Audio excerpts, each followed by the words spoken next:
All right, man. The latest college football playoff rankings have been revealed, and let's talk about it. Thumbs up the video, share the video, subscribe to the channel, my social media link, subscription. Twitter's the fastest way, then Facebook, then Instagram. And the University of Michigan is up to number 2 in the rankings, man. Which uh, we'll have I'll get the picture up soon. So let's read it.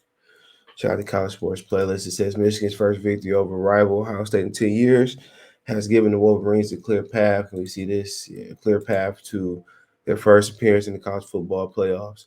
After upsetting the Buckeyes 42-27 at the Big House on Saturday, the Wolverines are number 2 in the selection committee's latest rankings released Tuesday night. Final rankings determining which 4 teams will play in the 2 college football playoffs semifinals on New Year's Eve will be released Sunday at noon on ESPN. So it's not clear. It's not a lead lock for Michigan. They still got to beat Iowa, okay, which ain't an easy game. Unbeaten Georgia remained number 1 for the 5th consecutive week, followed by Michigan, Alabama, Cincinnati, and Oklahoma State. So Oklahoma State is just sitting on the outside. So Cincinnati's in so far, and they got to beat Houston, which is ranked number 24th in the country. As long as Michigan defeats number 13 Iowa in Saturday's Big Ten championship game in Indianapolis, it figures to play in the college football playoff semifinals, either the Goodyear Cotton Bowl Classic or the Capital One Orange Bowl. And don't forget too that Georgia's the only team that probably can lose, even if they get like embarrassed by Bama. They like the only team that can lose and still get in. So we got to remember that too. They the only one that can lose and get in. Bama might be the second one there. He said Georgia reached 12-0 for the first time since the last national championship season 1980 with a 45-0 victory over Georgia Tech on Saturday. The Bulldogs play Alabama in Saturday's SEC championship game in Atlanta. Georgia might get into the college football playoffs if it loses that Crimson Tide because of its dominance this season. I don't see how anything to do. I don't see how that has anything to do has anything to do with anything Bulldogs coach Kirby Smart said. I've said all my career that to win the SEC championship is almost just as hard because the years I spent at Alabama, you could say that winning the SEC championship was just as hard. Try to win the national championship, and it's one of our goals. We want to put it on this wall in the team meeting room, and to do that, you've got to win the SEC. And that's what we focus on. Crimson Tide ranking remains unchanged after yet another close to unexpected victory, 24-22 in 4 overtimes with Auburn and the Iron Bowl. Alabama is the defending national champion and won each of its final 3 SEC games by 7 points or fewer. Cincinnati, which is attempting to become the first team from the Group of Five conference to crash the college football playoffs, plays number 21. They were 21. They were 24 last week. Houston at home in Saturday's AAC championship game on ABC. The Cowboys, after 37-33 win against Oklahoma in Bedlam on Saturday, have the highest ranking this season. If Oklahoma State defeats Baylor 9 in Saturday's Big 12 game on ABC, it might leapfrog unbeaten Bearcats or move into the top 4 if Alabama or Cincinnati loses. Or Michigan.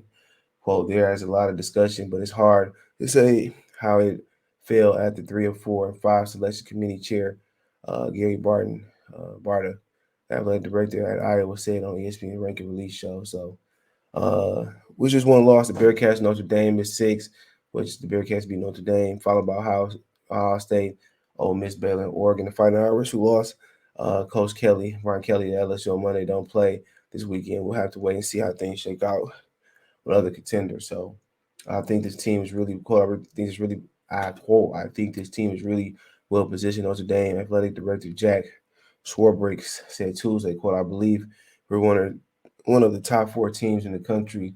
The cumulative results of our last 4 or 5 games, I think, are compelling. I think we can play with anybody in the country right now. Y'all could even hang Jermaine with Cincinnati. So coaching situation can factor into discussion next week games.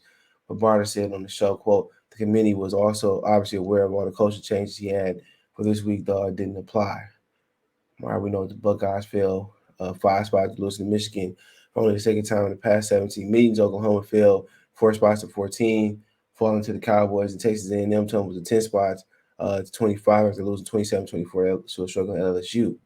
And also, that was, of course, Orgeron's last game, not Brian Kelly. Is higher. Kentucky rejoined the rankings at number 23. Louisiana is ranked for the first time this season at number 24. Previously undefeated University of Texas San Antonio, Wisconsin, which was 14 a week ago, fell out of the rankings.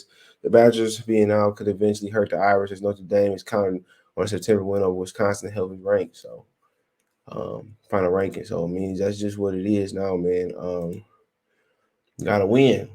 You know, you had all opportunity to win this season. Everybody up here got a loss besides Georgia. Um, so it really can't be no complaining because everybody got an L. You know, so except for Georgia. So I mean, obviously we'll see exactly how it play out, but yeah, I mean, if you had to say if anybody suffered a loss here outside of Georgia, that's still probably gonna make it. You're probably going to say that it's going to be Alabama. Now Michigan didn't have that horrible win, that horrible loss. I mean, over to Michigan State. Then you kind of can make a case for them, but ultimately, man, everybody control their own destiny this year. Besides, and also Cincinnati, but Cincinnati can't afford to lose due to the weak conference schedule. So yeah, even though Cincinnati, you know, they beat Notre Dame and had Notre Dame beat Cincinnati, that'll be using that to get Notre Dame. What it really boiled down to is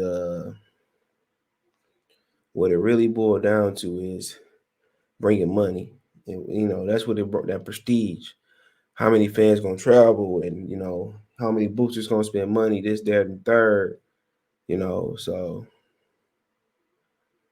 that's why Michigan, Oklahoma, and Alabama get the big. They got big money spenders, and Cincinnati don't have the alumni that those teams have, and it's sad that it go off of who bring the most money to the table, most people to the TV screens, which equal more money, more advertising, more people traveling to the sites and stuff of that nature. So yeah, that's unfortunate, but yeah, you know, one thing you just want Cincinnati to get a fair shake.